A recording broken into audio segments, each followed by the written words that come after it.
다중 모드 치료 접근 방식으로 효과적으로 치료할 수 있습니다. 저는 부산에서 척추 전문 클리닉을 운영하고 있는 알파 신경외과 박인석입니다.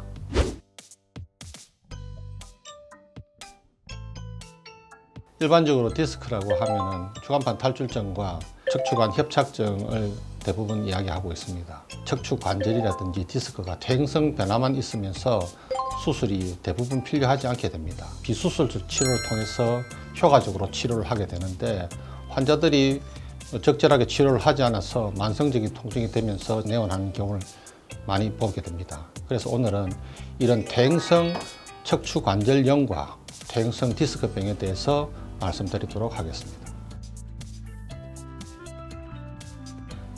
퇴행성 변화는 결국 나이와 관계됩니다. 40세 이후부터 서서히 퇴행성 변화가 되게 되는데, 디스크의 수분이 떨어지면서 약간 불안정하게 되는데, 생활 패턴이라든지 자세에 따라서 약간 퇴행 시기가 차이가 나게 되는 거죠. 퇴행성 변화가 된 경우에 증상이 있는 경우도 있고 증상이 없는 경우도 있습니다. 퇴행성 관절의 변화가 있는 부위라든지 그 영향을 받는 구조에 따라서 증상이 다르게 됩니다. 척추의 통증은 주로 목이라든지 척추의 목, 그리고 허리 부분이 더 심하고, 골반이라든지 엉덩이, 다리 쪽으로 내려가면서 방사통이 있기도 합니다. 그리고 척추 부위에서 척추가 뻑뻑하게 움직이지 않도록 그 마디마디가 움직이고 있는 가동 범위가 줄어드는 운동 범위에 제한이 생기기도 하고, 같은 자세로 장시간 서 있는 뻣뻣해지는 증상도 중요한 증상 중에 하나입니다. 이 척추 변화가 뼈의 변화에 의해서 신경이 압박이 일어나게 되는데, 결국 신경근의 압박이라든지 신경 자체의 염증에 의해서 신경 뿌리의 병증이 생기게 되는데, 이걸 갖다가 우리 신경가지병증이라고 합니다. 이 신경가지병증이 생기게 되면 나중에는 다리가 저리다든지 이런 증상을 같이 동반하게 됩니다. 근데 일반적으로 나이, 결국 노화와 관련이 있고, 과체중이라든지 비만 결국 관계 있습니다. 그리고 운동을 하지 않는 좌식 생활을 많이 하는 경우, 그리고 흡연, 당뇨병, 통풍, 근선, 결핵과 같은 어떤 질환, 그리고 과민성 대장증후군, 그리고 라임병과 같은 특정 질환과 관계가 있습니다. 과사용 증후군과 같이 운동을 많이 하는 경우, 그리고 충격이 큰 활동을 한다든지 직업적으로 반복적으로 외상이 받는 그런 경우가 많이 발생할 수 있습니다.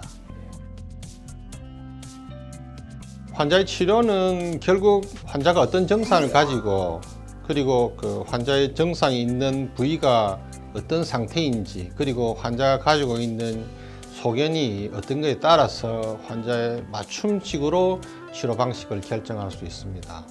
약물 치료라든지 물리치료요법, 재활운동요법, 카이로프랙틱이라든지 경막의 주사요법, 고주파 치료법이라든지 같은 비수술적 치료요법을 다중 모드 치료 접근 방식으로 효과적으로 치료할 수 있습니다.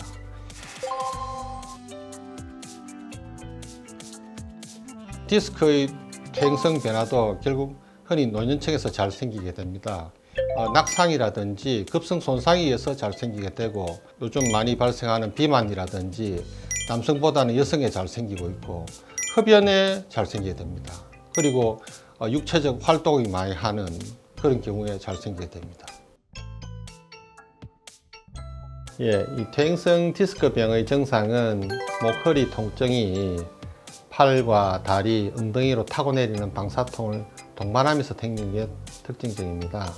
며칠, 몇 주, 몇 달에 걸쳐서 통증이 좋아졌다 나빠졌다를 반복하면서 이런 증상들 자체가 덤덤하거나 저린 증상을 호소하게 되고, 환자들은 앉았거나 구부리거나 물건을 들 때 증상이 악화되는데, 또 누울 때는 증상이 호전되고 서면은 더 악화되는 그런 증상을 보이고 있죠.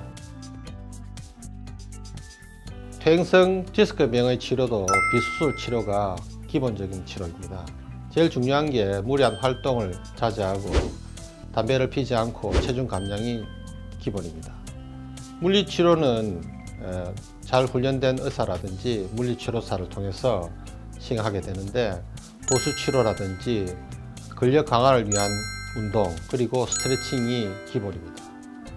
약물 치료를 시행하게 되는데 비스테로이드성 진통제라든지 근육이완제, 심할 경우에는 단기간의 스테로이드 복용을 통해서 염증을 줄여주는 게 중요합니다. 자가치료만으로도 호전이 가능할 수 있습니다. 이 방법을 쓰는 게 장기적인 치료 방법은 아니지만 여러 가지 방법을 시도할 수가 있습니다. 걷기라든지 수영과 같은 충격이 적은 그런 활동이 척추를 강화하고 통증을 완화할 수 있는데, 또 그 외에 냉온찜질 같은 방법을 갖다가 쓰면서 하루에 한 서너 번씩 5분에서 10분 정도 간격으로 방법을 시도하는데, 이렇게 하면서 통증과 염증을 갖다가 줄이는 데 도움을 줄 수도 있고, 또 그리고 부드러운 요가라든지 스트레칭을 주면서 자세를 개선하고 긴장을 완화하는 게 많이 도움을 줄 수도 있습니다.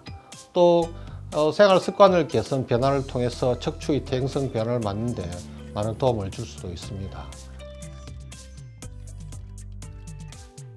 증상이 악화되어서 수술을 받아야 하는 경우도 있지만은 대부분은 수술이 필요 없고 정확한 진단 후에 지속적인 관리하고 운동, 추가적인 진료만 받으면 대부분 빨리 치료될 수 있기 때문에 정확하고 전문적인 치료만 받으신다면 삶의 질을 유지하고 행복한 삶을 사는데 별 문제가 없을 거라고 판단됩니다.